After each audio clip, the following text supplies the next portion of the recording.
Good afternoon friends, I hope you are doing fine. Very few days are left. काफी students ने demand करी थी sir एक बार सी set का बता दीजिए, स्पेशली रीडिंग कॉम्प्रिहेंशन का।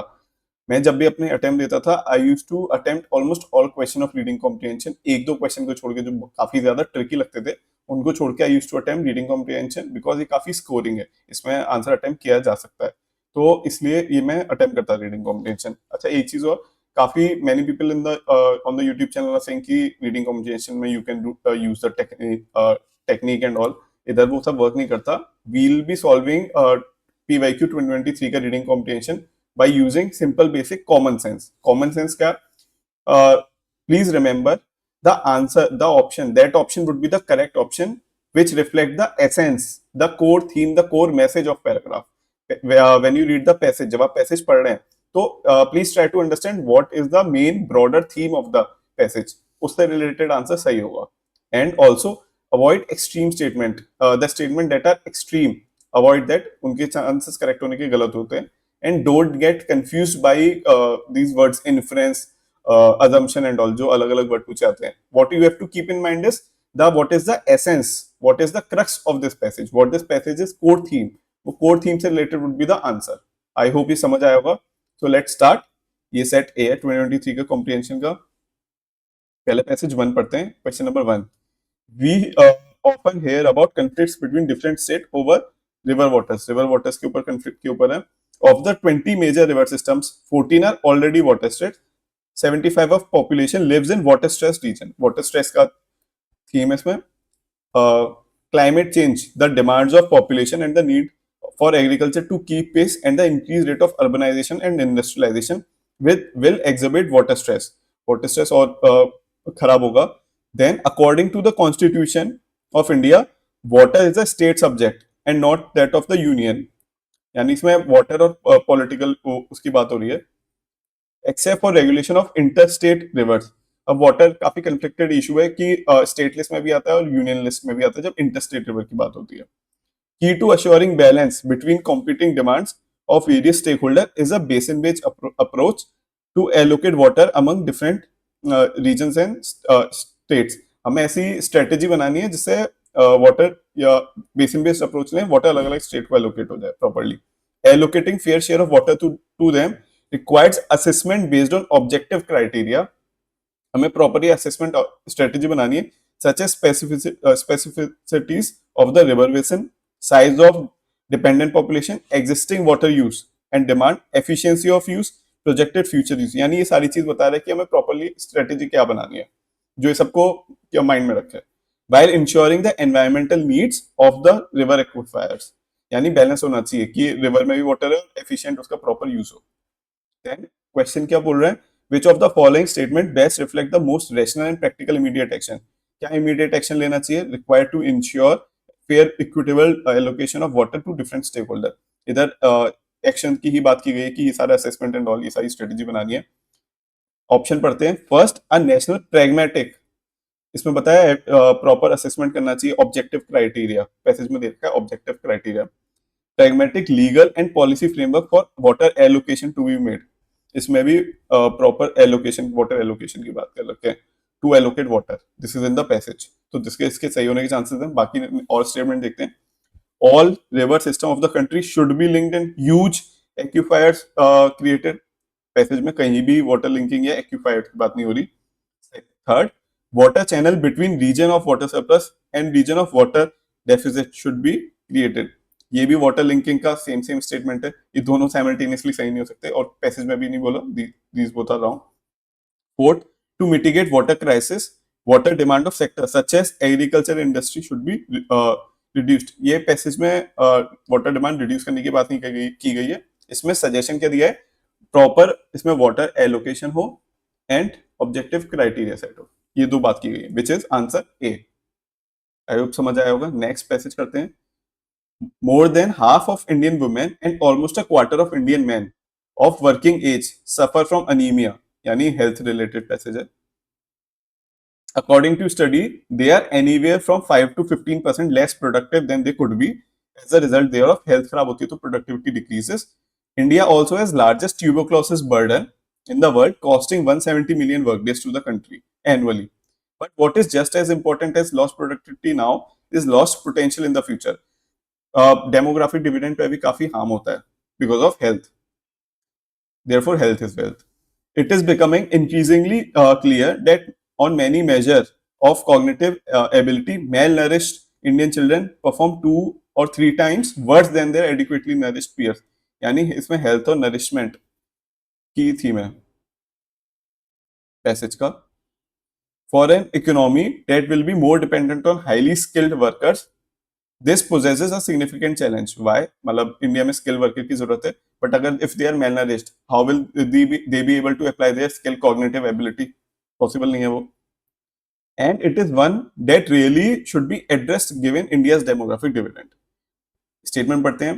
Which one of the following statement best reflect what is implied by the passage? First, education system must be strengthened in rural area. Na rural area की बात है ना education system nowhere is mentioned. Wrong. Second, large scale and effective implementation of skill development program is the need of the hour. No, the passage is about how we should focus on nourishment and healthcare. Skill development is not the theme of the essay. Wrong. Third, for economic development, health and nutrition of only skilled worker needs to be special attention. No, not only skilled, everyone since childhood should be focused. Only skilled workers, extreme. Wrong.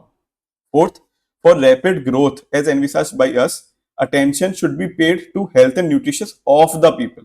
This is correct. India का demographic dividend leverage करना, economic growth करनी है तो health और nutrition पे focus करना चाहिए. This is the theme of the essay. This is correct statement. Common sense. Next, we will attempt passage 3. In India, a majority of farmers are marginal and small, less educated and possessive low adaptive capability to climate change. And perhaps because of credit and other constraints, the farmers, because of climate change, farmers are suffering, but they have many constraints to adapt to climate change. क्या क्या कि उनके पास credit नहीं है या अलग अलग facility नहीं है या अवेयरनेस नहीं है, इसकी वजह से वो क्लाइमेट चेंज को अडेप्ट नहीं कर पा रहे हैं. So one can not expect autonomous adaptation to climate change. Automatically वो क्लाइमेट चेंज को अडेप्ट नहीं करेंगे बिकॉज काफी सारे कंस्ट्रेंट है फार्मर पर. They need to be nudge. Farmer needs to be nudged. Even if it was possible, it would not be sufficient to offset loss from the climate change. अगर वो possible भी होता पर loss climate change इतना हो रहा है कि loss को compensate नहीं कर सकते, offset नहीं कर सकते. To deal with this, adaptation to climate change is paramount. Adaptation of climate change जरूरी है alongside a fast mitigation response. Another solution is to have a planned or policy-driven adaptation, which would require the government to come up with policy recommendation. Perception is a necessary prerequisite for adaptation. Theme of the essay adaptation और mitigation होना चाहिए, पर adaptation और mitigation से पहले भी what is important is perception. Whether farmers are adapting agriculture practice to climate change depends on whether they perceive it or not. However, this is not always enough for adaptation. It is important how farmer perceives the risk associated with climate change. What this passage is trying to say कि climate change से जो वो हो रहा है, agriculture loss हो रहा है, उसके लिए आपको मिटिगेशन एंड एडेप्टेशन जरूरी है. But how will that mitigation adaptation will be possible? Farmer को अवेयर कराना चाहिए कि फार्मर की क्लाइमेट चेंज से there is lot of risk, तो देयरफॉर यू शुड अडेप्ट. अगर फार्मर उनका रिस्क परसीव हो पाएगा कि farmer feel that there is serious risk from climate change, तभी they will work hard for adaptation and mitigation measure. तभी वो major लेंगे. अगर फार्मर्स को लग रहा है कि climate change is a hoax और ये रियल नहीं है, लॉस नहीं होगा वगैरह, देयर आर अदर रीजन, तो वो क्लाइमेट चेंज के लिए अडेप्टेशन मिटिगेशन गवर्नमेंट स्ट्रेटजी बनाएगा तो उस पर वर्क नहीं करेगा. तो पैसेज का इंपॉर्टेंट ये थीम क्या बोल रहा है कि फार्मर अडेप्टेशन मिटिगेशन जरूरी है, उसके लिए फार्मर का अवेयर होना, रिस्क परसीव करना जरूरी है कि बहुत रिस्की है क्लाइमेट चेंज, तो अडेप्ट किया जाए. Question number 3, which one of the following statement best reflect the most logical and rational message conveyed by the author? क्या ऑथर क्या कहना चाहता है? First, adaptation to climate change and mitigation response are basically the responsibility of the government. Basically responsibility government की नहीं, ये responsibility government plus farmers की भी है. इसके लिए उन्हें रिस्क को बताना चाहिए, फार्मर्स को अवेयर कराना चाहिए कि क्या रिस्क है क्लाइमेट चेंज के. This is wrong basically. Second, climate change causes a change in the government policy regarding land use pattern in the country. ये लैंड यूज पैटर्न वाली बात कहीं भी मेंशन नहीं है पैसेज में. Third, risk perception of farmer are important for motivating them for taking adaptation decision. ये पूरा पैसेज में सब यही बताया गया. Last line exactly copy paste है इस चीज की. This is correct. फोर्थ पढ़ते हैं. Since mitigation is not possible, government should come up with policies for quick response to climate change. Wrong. Mitigation possible है. ये रॉन्ग स्टेटमेंट है. Next passage, passage 11. The emissions humans put into the atmosphere now will affect the climate change in the middle of the century and onwards. Technological change, climate change की बात की गई है. Technological change meanwhile could make a future transition away from fossil fuels cheap, or it might not, leaving the world with a terrible choices between sharply reducing emission at huge cost or suffering through the effects of unabated warming. यानी technology की बात की गई है कि technology है वो fossil fuel के जैसे technology like hydrogen fuel cells या रिन्यूएबल एनर्जी ईवी व्हीकल्स वगैरह, ये टेक्नोलॉजी हमें फॉसिल फ्यूल जो हम बर्न कर रहे हैं जिससे क्लाइमेट चेंज हो रहा है उससे हमें बचा सकती है, बट हमारे पास but that technology is costly. तो हमारे पास चॉइस है कि हम एनवायरमेंट से वो क्लाइमेट चेंज से सफर करें और adapt to this technology, but वो कॉस्टली होगा. Business that do not hedge against the threat of uncertain outcome fail. यानी business should be prepared uncertain outcomes के लिए. The world can not afford such recklessness on climate change. World भी suffer करेगा अगर उसने climate change को serious नहीं लिया. तो इससे टेक्नोलॉजी और क्लाइमेट चेंज की इसमें बात की गई है कि we should adapt, take serious action. Question number 11. Which one of the following statement best reflect the crucial message conveyed by the author of the passage? First, business that cause emission may need to close down or pay for pollution in the future. ये statement is wrong. इसमें business की close down की बात नहीं है. There is nowhere mention कि close down business हो सकता है. This is wrong. Second, the only solution is technological adaptation to the issue of climate change. Only solution, मतलब ये स्टेटमेंट बाकी शुरू वाला ये सही लग रहा है बाद में, बट द ओनली सोल्यूशन इससे एक्सट्रीम हो गया. This is wrong. Then waiting to deal with carbon emission until technology improves is not a wise strategy. ये बहुत जनरल सूदिंग बैलेंस स्टेटमेंट है.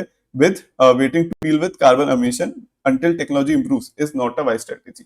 यही बोल रहा है कि हमें we should be prepare, we should not wait, otherwise world will suffer. ये पैसेज में बोला था. This is right statement, balance statement.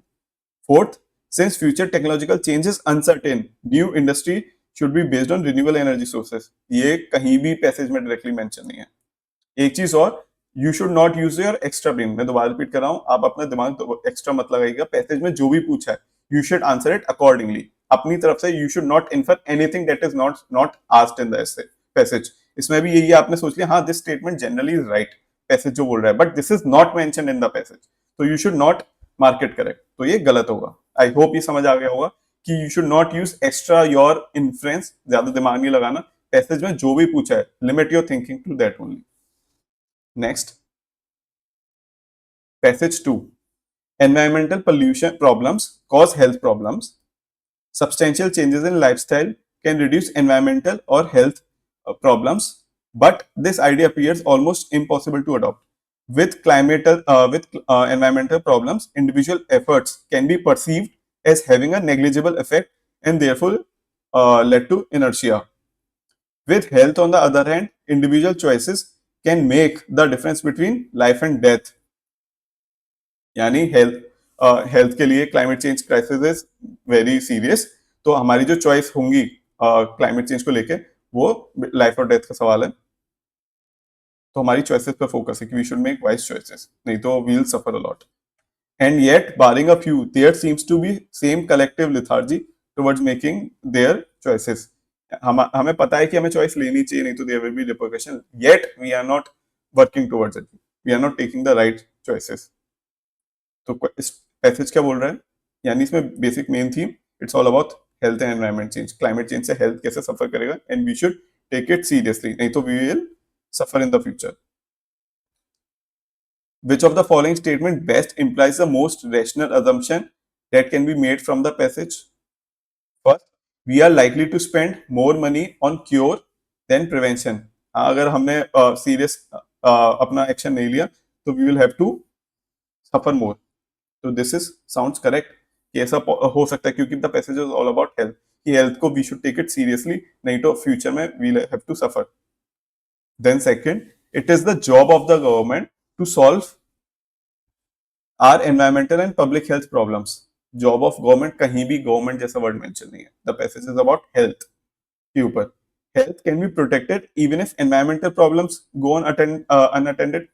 Too extreme. Environmental problems को unattend नहीं करना है. We have to attend the environmental problems. This is wrong. Fourth, loss of traditional lifestyle and the influence of Western values led to some unhealthy ways of living. ये आपको extra infer नहीं करना है कि passage में ये पूछा ही नहीं है कि इन्फ्लुएंस ऑफ वेस्टर्न वैल्यूज है. ट्रेडिशनल लाइफस्टाइल की बात है but influence of western values की बात नहीं है. इसमें एनवायरमेंट और लाइफस्टाइल की बात की गई है, not in passage. Therefore, this is also wrong statement. Option A, one would be correct. Cure और प्रिवेंशन की बात आप बोल सकते हैं कि सर पैसेज में क्योर और प्रिवेंशन क्या नहीं बोल रहा, बट ये compare to other options this is the most suitable option. Correct, क्योंकि लास्ट के सारी लाइंस उसके ऊपर है कि health we are not focusing on health and we might suffer in future, तो उस पर ज्यादा क्योर पे इन्वेस्ट करना पड़ेगा then prevention. This is the most suitable of all the 4 options. Next, क्योंकि अदर ऑप्शंस में ऐसी चीजें जो पैसेज में नहीं given and extreme statements. Passage 3, many people are not eating the right food. For some, it is simply a decision to stick with food they enjoy, but which is not too healthy. मतलब इसमें healthy foods की बात की गई है. हम healthy food खाना चाहिए पर we are eating unhealthy food. This is leading to an increase in non communicable diseases. Unhealthy खाने से नॉन कम्युनिकेबल डिजीज हो रहे हैं. This in turn lead to major burden on our health care system. से health care system पे burden हो रहा है अनहेल्दी ईटिंग से. That have the potential to derail the economic progress which is essential for the poor to improve their life. इससे economic impact भी हो रहा है. For others, it is about limited access to nutritious food or a lack of affordability, leading to monotonous diets that do not provide the daily nutrients for them to develop fully. मतलब लोगों को awareness है but उनका restraint है कि afford नहीं कर पाते या फिर food में proper nutritious नहीं है, जिसकी वजह से एक same monotonous diet हम खा रहे हैं wheat rice की. Part of the reason nutrition is under threat worldwide is that our food system are not properly responding to our nutritional need. हम जो ग्रो कर रहे हैं और जो न्यूट्रिशन हमें चाहिए उसमें बैलेंस नहीं है. हमें न्यूट्रिशन क्या चाहिए, मिलेट्स, बाजरा वगैरह, इन सबसे हमें न्यूट्रिशन चाहिए, पर हमारा फूड सिस्टम किसी और चीज को, वो स्टेपल क्रॉप्स वगैरह को ग्रो कर रहा है. Somewhere along that road from farm to form there are serious detours taking place. यानी we are missing the train. We are growing wrong crops. Question number 13. Which one of the following statement reflects the crux of the passage? First, the scheme of universal basic income should be implemented worldwide as a way of poverty elevation. Universal basic income की कहीं बात ही नहीं कही. This is wrong. Universal basic income is nowhere mentioned in the passage. Then option B, we must place food-based nutrition at the center of our policy debate. This can be correct. मतलब we should food-based nutrition. Passage is all about food-based nutrition. This has to be at the center of a policy debate क्योंकि हमारी policy अभी wrong food system को promote कर रही है, staple diets वगैरह. Third, next देखते हैं, nutritional status of food should be improved by creating appropriate genetically modified crop. कहीं भी genetically modified crop की बात की गई? No, it is not. Genetically modified crop is not mentioned in the passage, so you don't have to infer this. This is a wrong statement. Fourth, using modern food processing technology.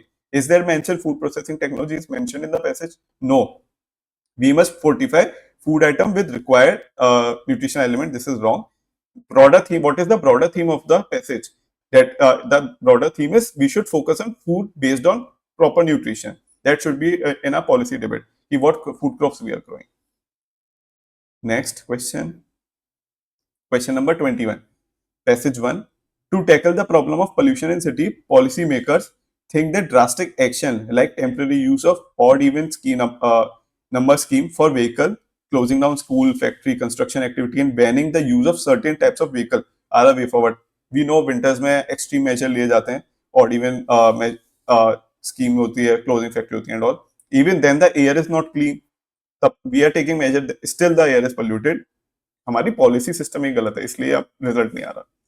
Vehicles more than 15-year-old comprise 1% of the total, and taking them off the road will not make any difference. Banning certain fuels and car types arbitrarily is not proper. The strategy we are implementing is not well thought out. We need to think properly. मतलब हमें कुछ भी action अब जो दिमाग में आ रहा है वो नहीं लेना है, प्रॉपर एनालाइज, साइंटिफिकली एनालाइज करके लेना है. Diesel engine produce more PM 2.5 and less CO2 then petrol और सीएनजी इंजन. क्योंकि अधिकतर जो बैन होता है वो डीजल व्हीकल्स वगैरह बैन होते हैं. But it is it a well thought out strategy? The passage is saying no. On the other hand, both diesel and CNG engine produce more nitrous oxide than petrol engine. No one has measured the amount of nitrous oxide that CNG engines are emitting. Arbitrary bans on vehicles that have passed mandated fitness test and periodic pollution test are unfair. मतलब arbitrary ban जो आप proper fitness test pass कर चुके हैं उस पर भी ban लग जाता है. That is unfair. Arbitrary bans are unfair. What is needed is the scientific and reliable information about the source of pollutant on a continuing basis and the technology that will work to reduce the pollution from them. यानी हमें proper scientific assessment करना चाहिए, then action लेने चाहिए. अभी हम arbitrary action ले रहे हैं, ऑड इवन स्कीम्स वगैरह लगा दी, पर हमें प्रॉपर स्टडी, साइंटिफिक एनालिसिस के बाद ही हमें एक्शन लेनी चाहिए, not arbitrary action. Question, which of the following statement best reflect the most logical and rational implication conveyed by the passage? First, arbitrary curbs on vehicles to reduce pollution are difficult to implement. नहीं, passage में ये नहीं बोला arbitrary curbs लग रहे हैं, but they are being implemented. Difficult to implementation की बात नहीं कही है. Question, the passage is what? How arbitrary curbs are unfair और well thought out strategy नहीं है. हमें well thought out strategy हमें वर्क करना है जो वर्क करे. पूरा साइंटिफिक असेसमेंट की बात. This is wrong. Knee-jerk reaction cannot solve the problem. Knee jerk reaction, odd even scheme लगा दी, वो बैन कर दी vehicle 15 year. These are knee jerk reaction जो पैसेज की स्टार्टिंग में बोला है. These are knee jerk reaction. Knee-jerk reaction cannot solve the problem of pollution, but an evidence-based approach. This is evidence-based approach. This will be more effective. This is correct. Third, a heavy penalty should be enforced on those driving without periodic pollution test. Kahin bhi there is no mention of heavy penalty. This is not the theme of the passage. So this is wrong. D, in the absence of laws to deal with problem of pollution, the administration tends to take arbitrary decision. ये arbitrary decision की बात की गई है, but इससे ज्यादा जो suitable message है, जो sum up कर रहा है passage को, it is arbitrary decision लेते हैं हम, but we should focus on evidence based approach. ये passage में directly दिया है. नेक्स्ट, जो सबसे ऑप्टिमिस्टिक ब्रॉडर थीम होगा, we should cover that. I hope समझ आ रहा होगा आपको. ब्रॉडर थीम पे फोकस करना है. Positive realistic broader themes. Passage 2, good corporate governance structure encourage company to provide accountability and control. इसमें कॉर्पोरेट गवर्नेंस की बात की गई है. A fundamental reason why corporate governance has moved on to economic and political agenda world wide has been rapid growth in international capital market. Effective corporate governance enhances access to external financing by firm. Corporate governance होता है, credibility बढ़ती है, accountability बढ़ती है, external financing में easy हो जाता है, greater investment आते हैं, higher growth and employment होता है. Investor look to place their fund where the standard of disclosure of timely and accurate financial reporting and of equal treatment to all stakeholders are met. Investors वहीं invest करते हैं where there is उनका transparency है और proper corporate governance structure है. तो आई hope ये समझ आया होगा आपको. Which of the following statement best reflects the logical influence from the passage given above? First option is, it is an important agenda of the countries around the world to ensure access to good external financing. ये कहीं भी agenda of the countries, ये कहीं भी mention नहीं है external financing. This is wrong. This is not what passage is saying. Second, corporate good corporate governance improve the credibility of the firm. हाँ, ये पैसेज जो पूरा है ये सम अप कर रहा है कि गुड कॉर्पोरेट गवर्नेंस होता है, इंटरनेशनल कैपिटल आती है, इन्वेस्टर इन्वेस्ट करते हैं, क्रेडिबिलिटी बढ़ती है. This passage is all about credibility. Investors तभी ट्रस्ट कर पाते हैं. Credibility is about trusting. Corporate governance होता है तो ट्रस्ट होता है, फाइनेंस वगैरह तभी आता है. This is correct. International capital market ensure that the firm maintain good corporate governance. नहीं, ये ऑपोजिट दिया है. कॉर्पोरेट गवर्नेंस होता है तभी इंटरनेशनल कैपिटल मार्केट उनके लिए ओपन होती है. This is opposite. Fourth, good corporate governance paves the way for robust supply chain. ये कहीं भी सप्लाई चेन की बात नहीं करी है, not mentioned. Answer B. Next, Passage 3, elephants are a landscape architect and creating clearing in the forest, preventing overgrowth of certain plant species and allowing space for regeneration of others, which in turn provide sustenance to other herbivorous animals. यानी इसमें elephant की जो हमारे nature है उसकी positive बातें बताई गई हैं, फॉरेस्ट में क्या वो रोल प्ले करते हैं. Elephant eat plants, fruit, seeds, propagating the seeds when they defecate in other places as they travel. Elephant dung provides nourishment to plant and animal and act as a breeding ground for insects. In times of drought, they access water by digging holes, which benefit other wildlife. यानी elephant का कितना positive role है. 23. Which one of the following statement best reflect the most logical and rational inference that can be drawn from the passage? First, the home range of elephant needs to be a vast area of rich biodiversity. नहीं, home range कई बात नहीं है. Second, elephants are the key species and they benefit biodiversity. ये clearly दे रखा है कि keystone species हमने पढ़ा है environment की बुक में कि keystone species होते हैं जिसकी वजह से जो उसकी biodiversity होती है वो properly sustain कर पाती है. वो species बहुत important role play करते हैं biodiversity में. This is correct. Rich biodiversity cannot be maintained in forest without presence of elephants. Wrong. Elephants की होने की importance बात की गई है पर elephant नहीं होंगे तो क्या होगा? That is not mentioned in the para. This is wrong. Fourth, elephants are capable of regenerating forest with species as per their requirement. This is wrong. As per their requirement ऐसा नहीं है कहीं भी. Next question. Passage 1. In India, the segregation of municipal waste at a source is rare. This passage about segregation of municipal waste. Good theme. Recycling is mostly with the informal sector. Informal sector में ज़्यादा recycling होती है. More than 3/4 of the municipal budget goes into collection and transportation, which leaves very little for processing, resource recovery and disposal. यानी majorly हमारा focus collection and transportation पे है, not on processing. अभी इस पे नहीं है. Where does waste to energy fit into all this? Ideally, it fits in the chain after segregation between wet waste and the rest. हम segregate, हम process energy waste to energy तभी convert कर पाएंगे if there is proper segregation, क्योंकि जो wet waste होगा और जो dry waste होगा दोनों अलग अलग तरीके से process होगा. अगर we combine them both, अगर हम properly segregate नहीं करेंगे, एक साथ combine कर देंगे तो technology won't work. Collection, recycling and before getting to the landfill. Which technology is most appropriate is in converting waste to energy depends on what is the waste. That is biodegradable waste versus non-biodegradable component and its calorific value. The biodegradable component of India's municipal solid waste is a little over 50% and biomethanation offers a major solution for processing this. यानी इसमें waste का segregation की बात की गई. If you properly segregate तभी हम waste to energy convert कर पाएंगे और ये टेक्नोलॉजी में मेंशन है. Question number 31. Based on the above passage the following assumption have you made? Collection, processing and segregation of municipal waste should be with government agency. कहीं भी is there any mention of government agency होना चाहिए? Wrong. Resource recovery and recycling require technological inputs that can be best handled by private sector enterprises. Is it mentioned in the passage? This is wrong. Answer is D. Neither one nor two. 32. Which one of the following statement best reflect the crux of the passage? Generation of energy from municipal waste, solid waste is expensive. Is it mentioned anywhere कि expensive है या inexpensive है? बस इतनी बात. Only thing mentioned in the passage is 3/4 of the budget is goes into collection. Segregation वगैरह के लिए, processing के लिए very little is left. But nowhere it is mentioned कि generation of energy expensive है. Inexpensive है, expensive है. बात ये की गई है कि we are not focusing, हमारा बजट उसमें नहीं है. This is wrong. Biomethanation is the most ideal way of generating energy from municipal solid waste. Don't get confused कि biomethanation mentioned है तो ये आंसर हो जाएगा. This is not the correct. Most ideal way. मैंने बताया be careful.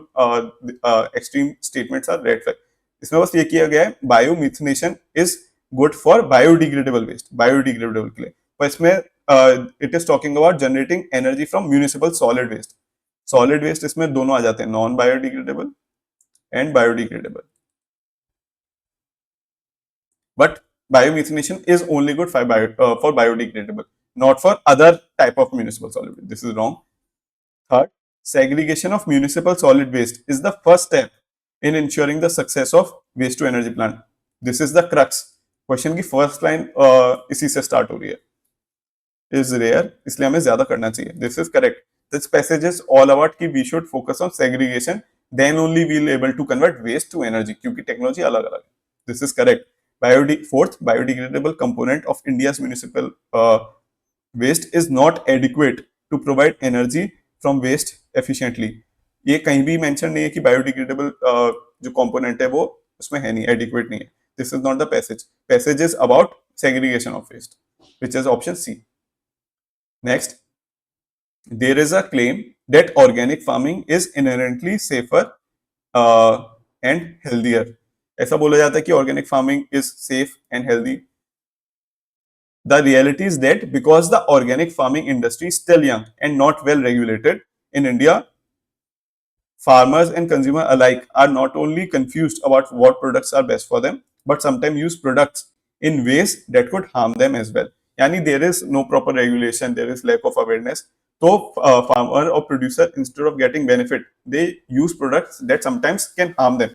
Organic चीज कभी कभी harm कर देती है अगर properly उसको information ना हो। कैसे? we'll see into it.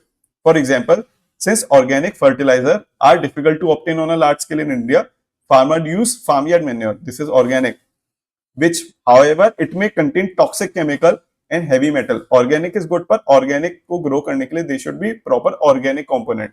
There should be awareness कि this organic component में chemical कितनी quantity में हो, toxic chemicals ना हो.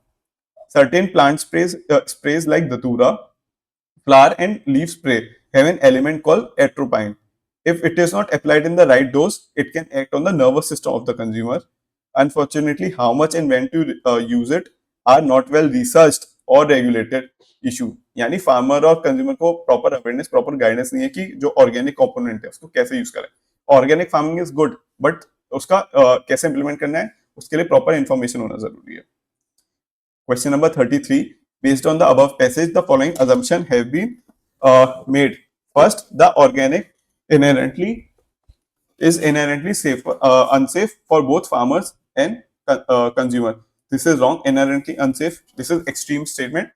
Organic farming is safe if farmers and consumer are well informed. ऐसा नहीं है, मतलब this is extreme statement saying organic farming we should not do organic farming. It is wrong. This is wrong. Extreme statement. Common sense लगाना है कि what is passage saying. Second, farmers and consumer need to be educated about eco-friendly food. ये भी है read in the passage कि उनको information farmers और consumer को awareness नहीं है, तो उन्हें education और की जरूरत है. Second, two only. Next, which of the following statement best reflect the most logical, rational, and practical message conveyed by the author in the passage? First, in India, organic farming should not be promoted as substitute for conventional farming. Too extreme. Next, there are no safe organic alternative to chemical fertilizer. Again, too extreme. Alternatives हैं. In India, farmers need to be guided and helped to make their organic farming sustainable. This is positive, balanced, the crux of the passage. कि farmers को अगर proper guidance दें तो organic farming would be very helpful. This is correct. Balanced statement जहाँ होगा, that is best option. Fourth, the aim of organic farming should not be to generate huge profit, as there is still no global market for its product. Not mentioned. This is not mentioned in paragraph. This is wrong. Next, passage 3. Food consumption patterns have changed substantially in India over the past few decades. This has resulted in the disappearance of many nutritious foods such as millets. यानी food consumption, millets, healthy food की बात की गई है. While the food grain production has increased over 5 times since independence, it has not sufficiently addressed the issue of malnourishment. Again जैसे हमने previous passage पढ़ा है, सिमिलरली उस टाइप का है कि फूड ग्रेन प्रोडक्शन हम ऐसा ग्रो कर रहे हैं जो मेल नरिशमेंट को प्रॉपर्ली एड्रेस नहीं कर रहा, क्योंकि we are growing wheat and rice instead of millets and all indigenous crop, तो मेल नरिशमेंट की वजह से मेल नरिशमेंट होता है, प्रॉपर नरिशमेंट नहीं मिल पा रहा. For long the agriculture sector focused on increasing food production, particularly staples like wheat rice, which led to the lower production and consumption of indigenous crop and grains, fruits and other vegetables. Yani we should grow these things to get proper nutrition, impacting food and nutrition security in the process. Further, intensive monoculture agriculture practice, monoculture yani growing of one crop like wheat or rice or sugarcane, can perpetuate the food practices can perpetuate the food and nutritional security problem. Monoculture की वजह से ये problem will continue nutrition security और food security की by degrading the quality of land. Monoculture की वजह से quality of land also degrade water food deprive through them. So this is monoculture is wrong. Passage पढ़ते हैं 35. Based on the above passage, the following assumption have been made. First, to implement the sustainable development goals and to achieve zero hunger goal, monoculture agriculture practice are inevitable even if they do not address malnutrition. This is wrong. Monoculture inevitable है. This is wrong. Monoculture sustainable development, if you have to achieve proper nutrition and food, तो ये नहीं होना चाहिए, monoculture नहीं होना चाहिए. Write in the comment section कि where it is mention healthy food को लेकर, फूड हंगर वगैरह को लेकर, which is the SDG number goal. Write the SDG number goal of food and hunger. This is wrong.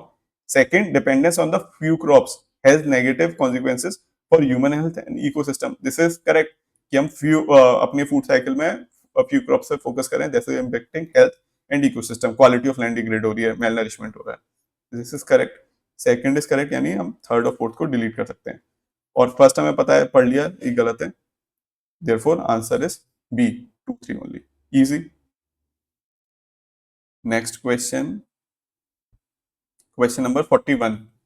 Scientist studied the vernal window transition period from winter to the growing season. यानी vernal window के बारे में बात हो रही है. They found warm winter with less snow resulted in longer lag time between spring and a more protected vernal window.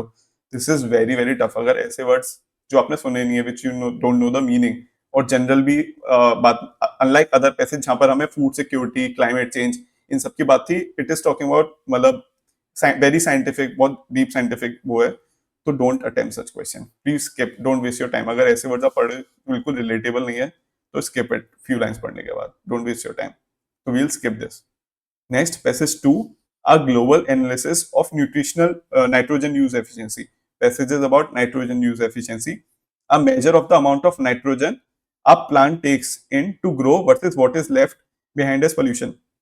Nitrogen efficiency क्या होती है? कितना प्लांट ने यूज कर लिया और कितना लेफ्ट बिहाइंड हो गया जिससे पोल्यूशन हो रहा है. तो नाइट्रोजन यूज एफिशिएंसी ज्यादा होनी चाहिए, यानी प्लांट ज्यादा वो करने चाहिए, कंज्यूम करने चाहिए, और कम nitrogen should be left in the environment to pollute, क्योंकि नाइट्रोजन में कंपाउंड्स होते हैं which pollute the environment like land and water. Says that using too much fertilizer will lead to increased pollution of waterways and air. Currently, the global average for nitrogen use efficiency is approximately 0.4, meaning only 40% of the total nitrogen added to the cropland goes into harvested crop, while 60% is lost to the environment. Says a study, यानी काफी सारे environment में loss हो रहा है. This is polluting. More than half of the world's pollution is nourished by food grown with fertilizer containing synthetic nitrogen, which is needed to produce high crop yields. Plants take the nitrogen they need to grow, and the excess is left in the ground, water and air. यानी nitrogen की बात की गई है कि जो काफी सारा वेस्ट हो जाता है और पोल्यूट करता है एनवायरनमेंट को. This result in significant emission of nitrous oxide, a potent greenhouse and ozone depleting gas, and other forms of nitrogen pollution, including eutrophication of lakes. Write in the comment section what is eutrophication. ये काफी बार पूछा चुका है UPSC में. Of lakes and rivers and contamination of river water. River water, land, air सबका nitrogen की वजह से डिग्रेडेशन होता है, क्योंकि हमारी अभी नाइट्रोजन यूज एफिशिएंसी कम है, क्रॉप को कम मिल रहा है, बाकी एनवायरनमेंट में ज्यादा जा रहा है. This is the crux. 42. Which one of the following statements best reflect the most logical, rational and crucial message implied by the passage? इसमें देखते हैं कौन सा वाला option would be right. First, an enhanced efficiency of use of nitrogen is imperative. Enhanced efficiency of use of nitrogen का बात है passage में, is imperative for both food production and environment. Environment के लिए बात की गई कि environment में ज्यादा वेस्ट होता है, पोल्यूशन हो रहा है, और फूड प्रोडक्शन के लिए. तो ये बताया था कि efficient use nitrogen use efficiency से रिलेटेड टू कितना हम फूड क्रॉप में जा रहे हैं और कितना एनवायरनमेंट में जा रहा है. तो इसकी बात हो रही है. नेक्स्ट देखते हैं. Production of synthetic nitrogen can not be stopped as it will adversely affect food global food security. This is wrong, मतलब दिस इज टू एक्सट्रीम, इसकी वजह से रॉन्ग है. Can not be stopped. Third, alternatives to crops that require excess of nitrogen should be identified and cultivated. This is not mentioned in the paragraph. Alternatives of crops. This is not mentioned. Fourth, conventional agriculture using synthetic fertilizer should be replaced with agroforestry, agroecosystem, and organic farming. Again, this is not mentioned. मतलब this is correct, मतलब logically हमें ऐसा करना चाहिए, but जैसे मैंने बताया we should not use our brain, extra brain use नहीं करना, ओवर थिंकिंग नहीं करनी, खुद से इन्फर नहीं करना है what is not asked in the passage. Passage has asked about enhanced efficiency of use of nitrogen. It is not about this. ऐसा मैं करना चाहिए. This is good statement. But this is option D is not asked in the statement. Therefore, option A would be correct. I hope ये समझ आ रहा होगा कि what is asked in the passage, be specific only to that. ज्यादा अपना over analysis करके what is not asked in the passage, don't infer that. उसको नहीं सोचना है. Next, passage 3. Along with sustainable lifestyle, climate change is regarded as significant principle in environmental parlance. Both the principle has bearing on political and economic choice of the nation. यानी climate justice की बात की गई है. So far in a climate change summit or compact, both the principle have eluded consensus among nation. यानी कि जितने भी summit होते हैं अभी तक climate change पे discussion नहीं हो पा रहा है climate change summit and compact में. Justice in the judicial sense is well defined. However, in the context of climate change, it has scientific as well as socio-political connotation. Justice सिर्फ judiciary तक limited नहीं है. अभी हम conventional science में judiciary पढ़ रहे हैं. उसके economic, political, social, scientific consequence भी हैं. The crucial message in the next few years will be how resources, technology, and regulation are used to support the victim of climate change. Justice in climate change is not confined to action relating to mitigation, but includes the wider notion of support for adaptation to climate change. यानी adaptation mitigation दोनों जरूरी है, and compensation for loss and damage. Question 43. Which of the following statement best reflect the most logical, rational, and crucial message conveyed by the passage? First, climate justice should be ingrained in detail in the rules of all new climate compacts and agreement. ये चीज इधर mention है कि climate summit में ये सारी चीज ingrained होनी चाहिए क्लाइमेट जस्टिस के लिए. एक कंपनसेशन की भी बात कर रहा है. तो in crux of the passages की क्लाइमेट चेंज जस्टिस पे अभी कंसेंसस नहीं है, therefore there need to be proper policy या क्लाइमेट कॉम्पैक्ट एग्रीमेंट में we should reach the conclusion. ये सही हो सकता है. नेक्स्ट देखते हैं. Climate environmental resources are unevenly distributed and exploited across the globe. ये क्लाइमेट एनवायरमेंटल रिसोर्स है unevenly distributed and not mentioned in passage.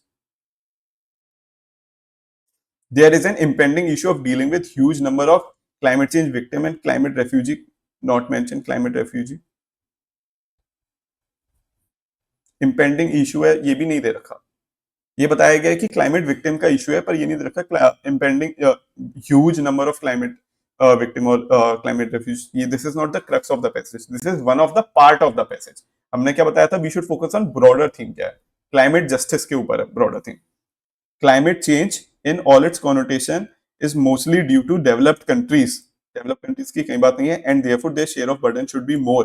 ये अपनी तरफ से आपने इन्फर कर लिया, मतलब this is logically correct, but ये this is not asked in the passage. This we have inferred indirectly, so this is not correct. Climate justice is the core theme, और ये सिर्फ ऑप्शन ए में mentioned है. हमें core theme पे, we should focus on core theme. Next question. Question number 51. Sourcing food from non-agriculture lands, uncultivated system such as forest, wetlands, pastures, etc. in addition to agriculture lands enables a systematic approach to food consumption. यानी food consumption के लिए systematic approach होनी चाहिए. It allows non-agriculture land की बात की है. यानी इसमें question is saying this passage is telling about कि forest, wetland, pasture, how these are agriculture lands के अलावा ये फूड कंजम्पशन के लिए कितने इंपॉर्टेंट है.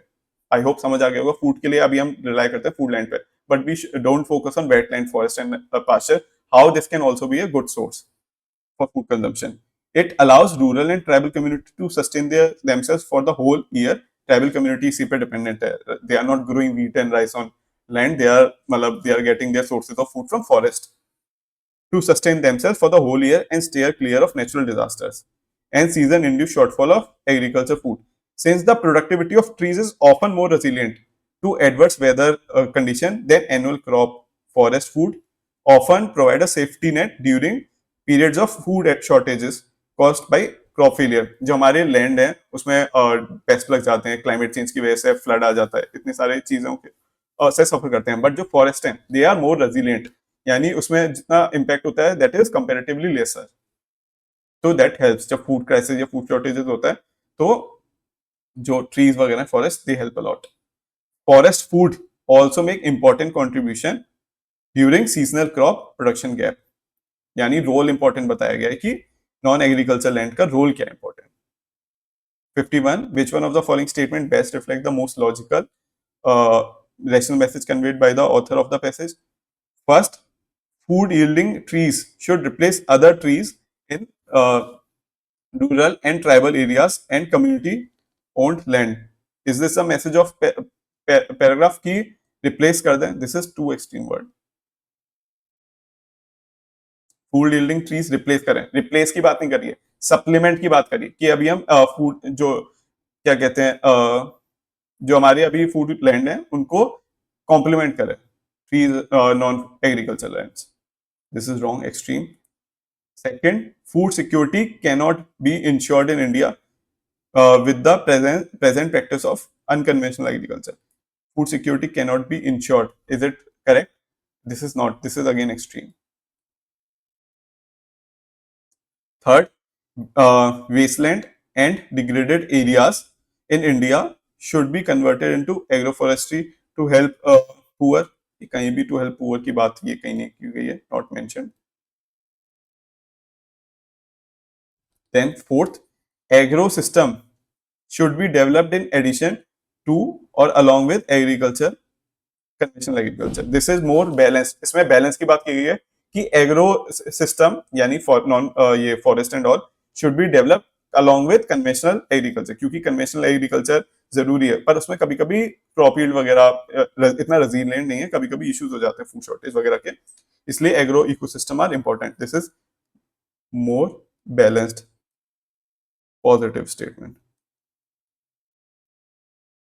This is mentioned in the paragraph 2 कि वो होना चाहिए in addition to agriculture land, non agriculture land in addition, इधर भी यही बात करें, should be develop in addition, तो both it is mention in addition and there. I hope ये समझ आया होगा, पैसेज में डायरेक्टली मेंशन है। Passage 2 52 while awareness or on use, misuse and abuse of antibiotic is common knowledge, as is the impact of dosing poultry with antibiotics, the environmental impact of antibiotic manufacturing companies not treating their waste has scarcely been discussed at any length or seriousness thus far. This passage is about कि जो antibiotic manufacturing companies है कैसे वो environment को pollute कर रही है अपने एंटीबायोटिक्स वगैरह से, उसका एनवायरमेंट जो वेस्ट जनरेट करती है उनका वेस्ट कैसे पल्यूट कर रहा है एनवायरमेंट को। Pollution from antibiotic factory is fuelling the rise of drug resistance infection, जो पोल्यूशन हो रहा है उससे। The occurrence of drug-resistant bacteria surrounding the pharma manufacturing company is well known. इस मतलब this passage about pharma manufacturing company जो properly waste अपना नहीं डिस्पोज करती, उसकी वजह से कितना pollution anti microbial resistance develop हो रहा है। 52 which one of the following statement best reflect the most logical and practical message by the passage? First, it is necessary to put proper effluent treatment protocol in place. This is positive statement, balanced, सही हो सकता है। Next देखते हैं, हम compare करेंगे जो सबसे सूटेबल होगा that would be correct. Second, it is necessary to promote environmental awareness among people, पर ये रेलेवेंट नहीं है। अगर even if people have environmental awareness, how will it solve the problem कि फार्मा मैन्युफैक्चरिंग कंपनी वेस्ट को properly dispose of करें? तो environmental awareness है, it will not solve pharma manufacturing की प्रॉब्लम। फार्मा मैन्युफैक्चरिंग का जो वेस्ट है, how that will be solve कि प्रॉपर एफ्लुएंट प्लांट्स हो, नॉट सॉल्विंग द प्रॉब्लम। ठीक है, पैसेज का कोर थीम क्या है? जो वेस्ट जनरेट हो रहा है फार्मा मैन्युफैक्चरिंग से, वो अवेयरनेस से सॉल्व नहीं हुआ, प्रॉपर एफ्लुएंट ट्रीटमेंट होनी चाहिए उसको सॉल्व करने के लिए। Spread of drug resistance bacteria cannot be done away with stream as it is inherent in modern medical care. This is wrong, too extreme. Pharma manufacturing companies should be set up in remote rural areas away from crowded towns and cities. This is wrong. Rural areas also have people. Pharma manufacturing company वहां भी जाके pollute करेंगे. This is also extreme. Answer A would be more appropriate in all four, क्योंकि जो passage बोल रहा है pharma company properly waste dispose नहीं करें, जिसकी वजह से माइक्रोबियल रेजिस्टेंस हो रहा है, तो उसके लिए proper effluent plants should be there. Next, benefits of good quality school education accrue only when students complete and leave school after having acquired gateway skill. Quality school education की बात की गई है. Like one learns to walk before running. Similarly, one picks up advanced skill only after picking basic foundational skill. Basic education की बात है. The advent of modern knowledge economy poses new challenges, and one of the severe consequences of having an uneducated workforce will be our inability to keep pace with global economy. अगर हम proper skills education वगैरह students को नहीं देंगे तो we can't compete with other countries in global economy without a strong learning foundation. यानी basic education की बात की गई है कि स्ट्रॉन्ग लर्निंग फाउंडेशन होना चाहिए प्राइमरी लेवल पे. There can be no improvement in higher education and skill development. यानी primary is more important than higher education and skill development. I hope ये समझ आया होगा. 53. Which of the following statement best reflect the crux of the passage? First, to become a global power, इधर global economy की बात की गई है.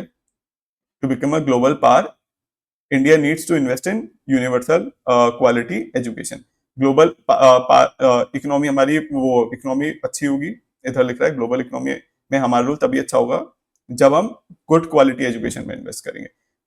नेक्स्ट क्वेश्चन ये सही हो सकता है. बाकी स्टेटमेंट देखते हैं. India is unable to become a global power because it is not focusing or promoting knowledge economy. नहीं, knowledge economy की बात नहीं कर रहा है passage. Not the crux of the passage. Crux passage का क्या है? Quality education. Third, our education system should focus more on imparting skill during higher education. No, foundational learning की बात की गई है. Passage is about foundational learning. Don't get confuse कि skill word और ये सारी चीज नॉलेज इकोनॉमी पैसेज में मेंशन है, but we have to understand the crux of the passage. Passage का क्रक्स क्या है? Basic foundational quality education. Fourth, parents of many school children are illiterate and are unaware of benefits of quality education. ये कहीं भी mention नहीं है, unnecessary statement है. I hope आपको समझ आया होगा, ये अननेसेसरी है. Option A is most appropriate कि इंडिया को अगर राइज करना है तो invest in universal quality education. Quality education की बात की है. Next question number 61. The paradox of choice is illustrated by the story of Buridan as John Buridan, the 14th century philosopher, wrote about free will and inability to choose due to numerous choices and uncertainty. यानी हम free choice नहीं कर पाते क्योंकि बहुत सारी choices हो गई हैं और अनसर्टेनिटीज होती हैं. In the next story a donkey stands between two equally appealing stacks of hay. दो भूसे के वो हैं गट्ठे हैं, मतलब काफी अक्यूमुलेशन है उसका. changes in technology and innovation such as smartphone and tablet only exacerbate a glut of choices. इसमें दे रखा है कि जैसे डोंकी था उसके पास दो वो थे स्टेक्स ऑफ ए थे और वो डिसाइड नहीं कर पाया तो इट स्टार्व टू डेथ. ऐसे ही आज हमारे पास हो रहा है कि हम आज चॉइस नहीं कर पा रहे, उस डोंकी की तरह हो गए कि टेक्नोलॉजी और इनोवेशन में इतना चेंजेस हो गया है. स्मार्टफोन टैबलेट हमारी जो चॉइस है वो और ज्यादा बढ़ा रहे हैं. यानी अभी इतनी रील आ गई है, फॉर एग्जांपल टेक्नोलॉजी की वजह से इतनी सारी कंपनीज आ गई हैं ग्रूमिंग प्रोडक्ट्स वगैरह की, हर चीज के इतने सारे ऑप्शन हो गए. We are not able to decide कि सबसे बेस्ट सूटेबल ऑप्शन हमारे लिए क्यों है, क्योंकि इतने इनफाइनाइट ऑप्शंस हो गए हैं हम एनालाइज ही नहीं कर पाते कि कौन सा ऑप्शन करेक्ट है. पहले हमारे पास चॉइसेस लिमिटेड थी एक दो, तो हमें ज्यादा सोचना नहीं पड़ता था. We used to go only at that option. पर टेक्नोलॉजी की वजह से इतनी सारी कंपनी हो गई है, इतनी मार्केटिंग डिजिटल हो रही है, there are too many option and we are not able to decide. तो हम उस डोंकी की तरह हो गए हैं. Constant connectivity and overconsumption of real-time data and social media can leave little room for self-reflection. हम सोच नहीं पा रहे, we are whole day scrolling new products, अलग-अलग companies के product. And rest, making decision more difficult. Life is about choices. The passages का theme choices है. Many people are overwhelmed with attractive life choices, yet find themselves unhappy and anxious. यानी इतनी सारी choices हैं, life better हो सकती है but still we are unhappy and anxious. Question number 61. Which of the following statement best reflect the most logical message? First, modern technology enfeebles social structure and enfeeble यानी weakens the social structure and make life difficult. कहीं भी social structure की बात नहीं दी गई, not mentioned. This passage was too many options choices की वजह से कितनी डिफिकल्टी हो गई है. Second, modern life is full of uncertainties and endless difficult choices. This is also again wrong. Then next, option C, we are influenced by opinion of others and have no courage to follow our conviction. ये भी passage में directly नहीं दे रखा कि opinion of other. This is unnecessary, not asked in the passage. This is also wrong. Then not asked. Fourth, in our lives, having too few choices may not be a good thing, but having too many choices can be equally difficult. This is correct. कि मतलब क्योंकि passage is saying कि हमारी life में बहुत सारी choices हो गई हमारी लाइफ को बेटर करने के लिए, अट्रैक्टिव लाइफ चॉइसेस. तो इसलिए चॉइसेस टू कुछ चॉइसेस होना जरूरी है. इसलिए too few choices may not be a good thing. यानी अगर बहुत कम ऑप्शन है that is also not good. क्योंकि लाइफ हमारी हैप्पी तभी होती है अट्रैक्टिव लाइफ चॉइसेस हो गई. अट्रैक्टिव लाइफ चॉइसेस की वजह से ये स्टेटमेंट सही होगा, क्योंकि टू फ्यू चॉइसेस होना भी अच्छी बात नहीं है, बट टू मेनी ऑप्शन होना बहुत डिफिकल्ट होता है. ये पूरा पैसेज बोल रहा है. तो this is correct. D is the most suitable of all.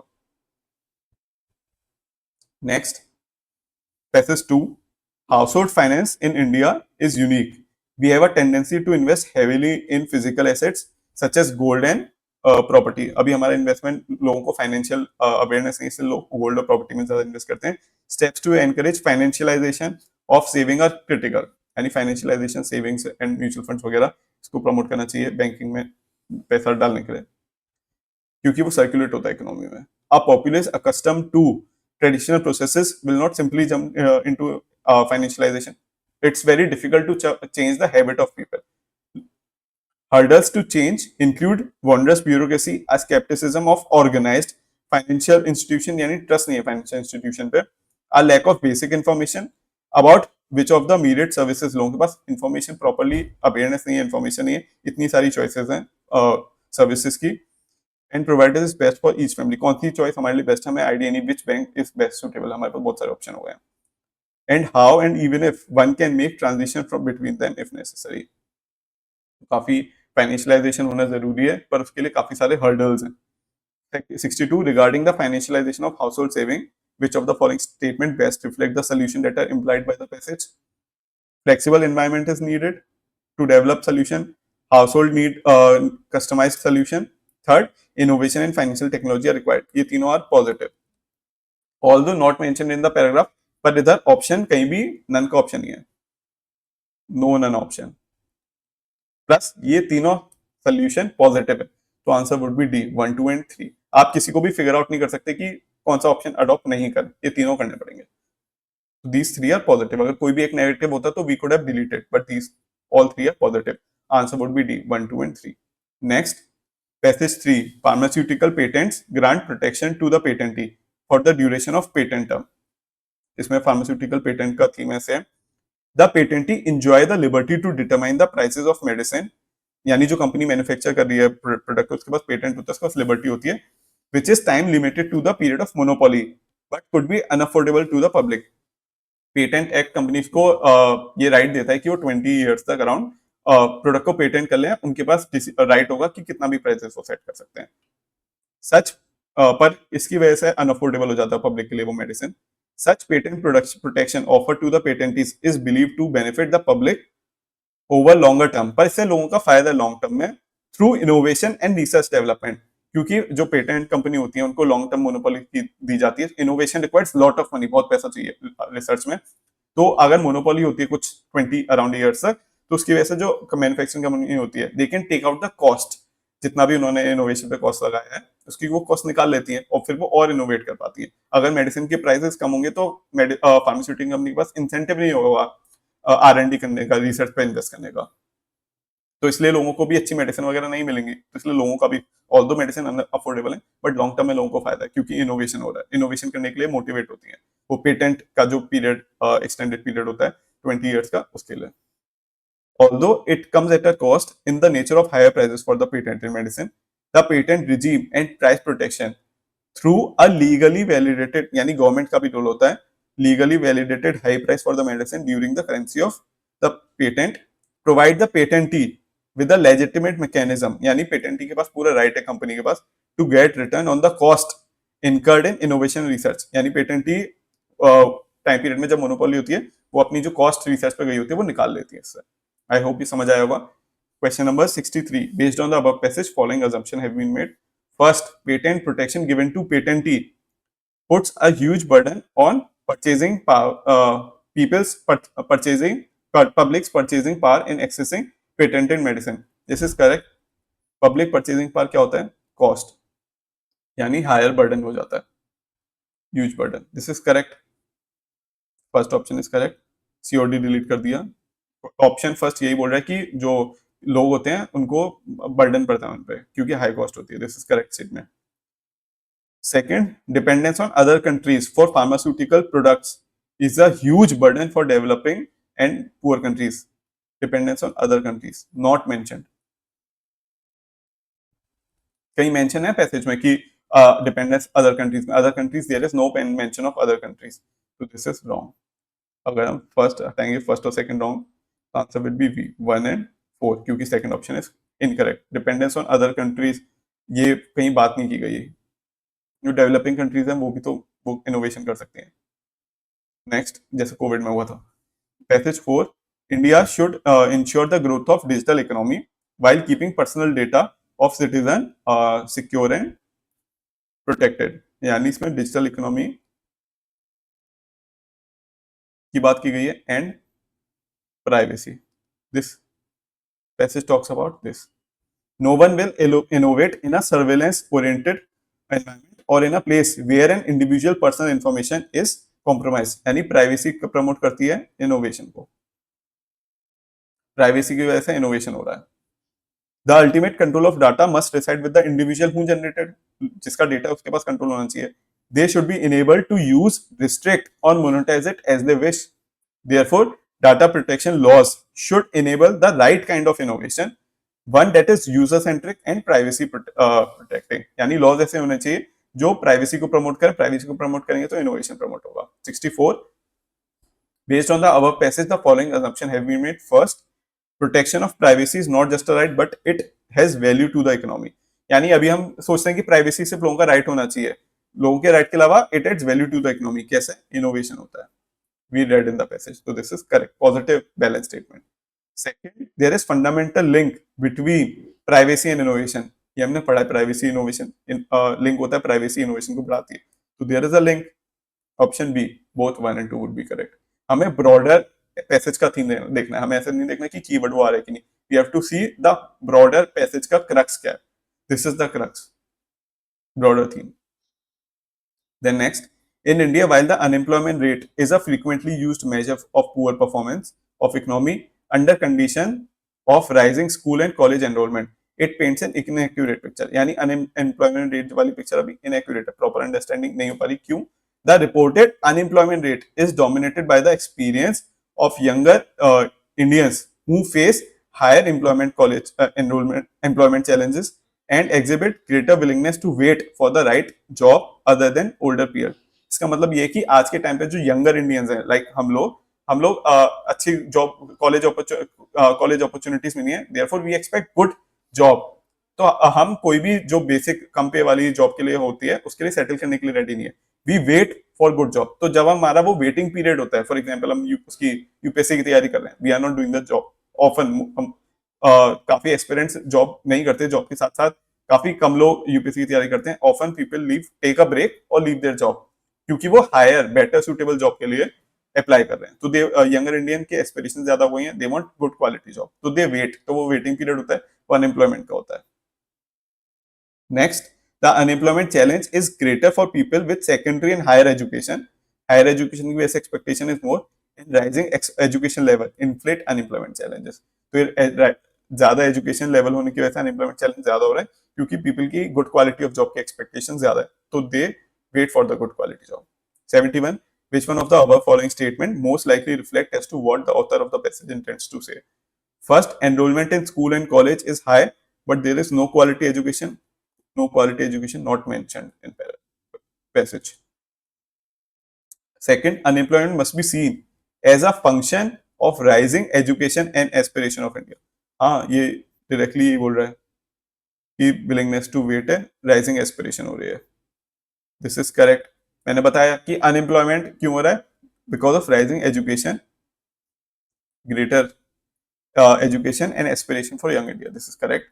There are no labor intensive industry, not mentioned. ये भी not mentioned in the paragraph. Fourth, the education system should be properly designed as to enable the educated people to be self-employed. Indirect inference, ये self inference है.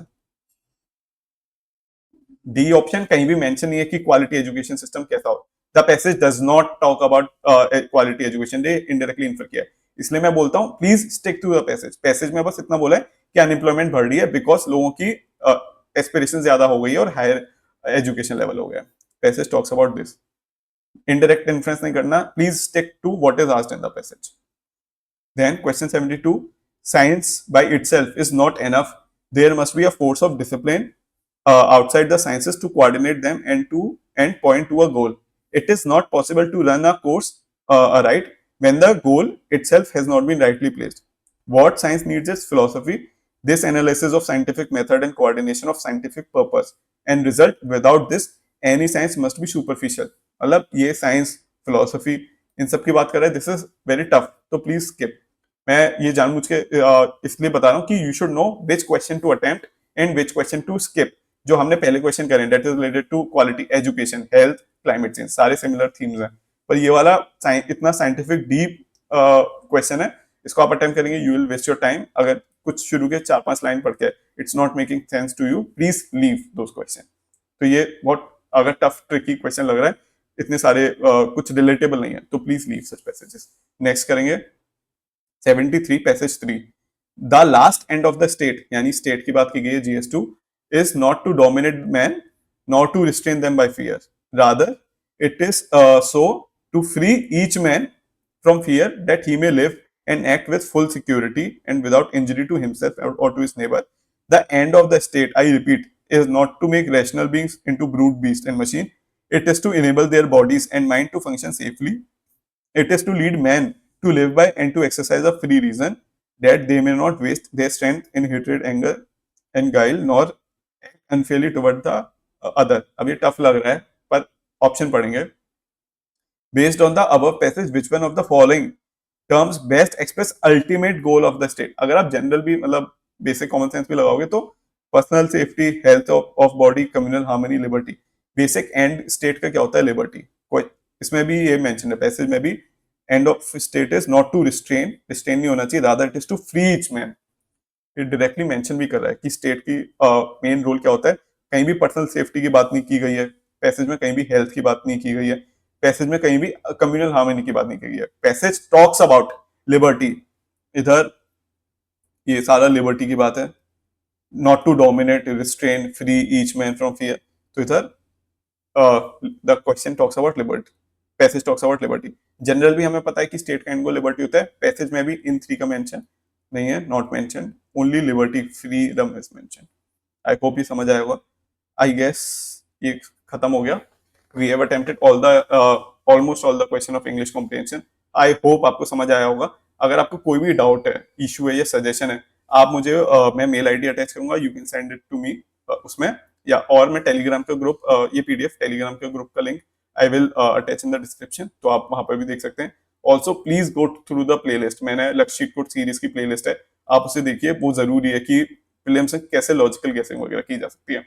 Also मैं 2021 से लेकर 2024 तक I am solving full PYQs. Full PYQ से आपको पता चलेगा which question to attempt and which question to skip and how to attempt those questions. कैसे वो क्वेश्चन को अटेम्प्ट करना है, कॉमन सेंस लॉजिकल गेसिंग कैसे लगेगी. आई होप आपको समझ आया होगा. मिलते हैं नेक्स्ट सेशन में. All the best.